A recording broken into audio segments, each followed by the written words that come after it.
Princess Catherine just stepped into the royal spotlight, wearing Queen Mary's tiara, introduced as the future queen in command and commanding global praise. Meanwhile, Queen Camilla watched from the shadows, blindsided and shaken. Insiders say her jealousy is no longer hidden. It's boiling beneath the surface. Stunning scene. Catherine appears publicly as queen. Camilla reportedly furious. The moment Princess Catherine stepped into the spotlight, royal watchers knew something had changed. She arrived wearing Queen Mary's tiara, a piece historically reserved for reigning consorts, not future ones. The symbolism was impossible to miss. This was not a routine appearance. It was a statement. What stunned insiders most was how she was introduced. Palace aides reportedly referred to her not as Princess of Wales, but as the future queen in command. The phrasing rippled through the room. Cameras lingered. The message landed. Noticeably absent was Queen Camilla, missing from one of the most high-profile royal events of the season. Sources say she had not been warned in advance. Royal correspondents later described the moment as Catherine's soft coronation, a visual transfer of authority without ceremony. For Camilla, insiders say, it felt like public displacement, not political, personal. The dress that spoke louder than words. Catherine's wardrobe choice did more than impress. It communicated power. Her custom Alexander McQueen gown mirrored the clean architectural lines worn by Queen Elizabeth II at pivotal moments of her reign. It wasn't nostalgia, it was continuity. Adding to the message, Catherine wore Princess Diana's South Sea pearl earrings, a subtle but loaded gesture. Royal fashion analysts immediately read it as quiet defiance, signaling allegiance to legacy rather than current hierarchy. What made the moment explosive was who approved it. Sources confirmed the entire look was personally signed off by King Charles, bypassing Camilla's usual oversight in matters of royal presentation. That deviation did not go unnoticed.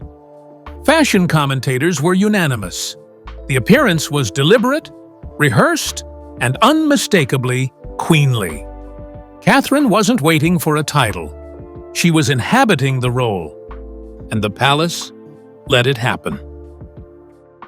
Camilla's private reaction. She upstaged me completely. Behind closed doors, the reaction was reportedly immediate and raw. A courtier close to Queen Camilla claims she viewed Catherine's appearance as a betrayal, especially given her own recent struggle to recover from a public misstep. According to insiders, Camilla confronted King Charles, accusing him of favoring Kate again. The word again reportedly carried years of buried resentment. Staff described Camilla in the days following as withdrawn, unsettled, and visibly shaken. What hurt most, sources say, wasn't the tiara or the applause. It was the realization that Catherine's rise was no longer theoretical.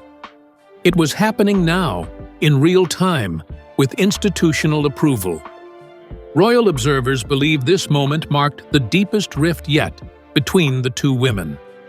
Not open conflict, but something colder. Replacement. King Charles's quiet shift of loyalty. Palace insiders say King Charles has been quietly repositioning his trust, and increasingly, that trust rests with Catherine. Over the past year, he has reportedly sought her counsel on matters of public perception, generational legacy, and symbolic continuity. Crucially, Charles approved Catherine's regal styling and elevated role without consulting Camilla, a break from long-standing protocol. The reason, aides suggest, is pragmatic. Charles understands where public sentiment lies. He is said to be acutely aware of the emotional bond between Catherine and the public, something Camilla has never fully achieved. As a result, Catherine has been asked to stand in for him at select international engagements, a role once reserved for the Queen Consort. This isn't a demotion by decree, it's a gradual recentering, and within palace walls, many now see it as the beginning of Camilla's ceremonial fade. And the public reaction: Catherine crowned in the court of public opinion. If the palace was cautious, the public was not. Within hours of Catherine's appearance, social media exploded. Hashtag Queen Kate trended globally. Clips of her entrance were shared millions of times, praised for what commentators called effortless authority. The contrast with Camilla was stark and widely discussed. Polling conducted days later showed Catherine outperforming Camilla in favorability by more than 30 points, an extraordinary margin within royal metrics. Commentators noted that Catherine didn't demand attention, she commanded it. One headline captured the mood succinctly: "Britain's real queen has arrived, and it's not Camilla." For many, the debate was already over. Titles mattered less than presence. And in the court of public opinion, Catherine wasn't waiting her turn. She had already been crowned. Camilla's inner circle leaks. Tension reaches new highs. The fallout wasn't confined to palace walls. Within 48 hours of Catherine's appearance, leaks began pouring from Camilla's inner circle. A rare move interpreted as desperation. Trusted aides, once silent, whispered to journalists that Camilla felt sidelined, diminished, and used after years of public duty. One source quoted her directly: "If they want a young queen, let her have the pressure too." Camilla reportedly threatened to step back from ceremonial duties unless given clarity on her future role. The Queen Consort, it seemed, was done playing gracious. The tension reached a boiling point during a private dinner with Charles, described by insiders as tense, silent, and unrecoverable. Behind the smiles, the monarchy was fracturing. And this time, the fracture wasn't caused by Harry and Meghan, but by two women standing under the same crown. Catherine's influence quietly replaces Camilla's role. Within palace operations, Catherine is no longer being consulted. She's being obeyed. In the past 3 months, she has reportedly taken over key responsibilities once handled by Camilla: charity patronage realignment, Commonwealth outreach, and even internal staffing approvals.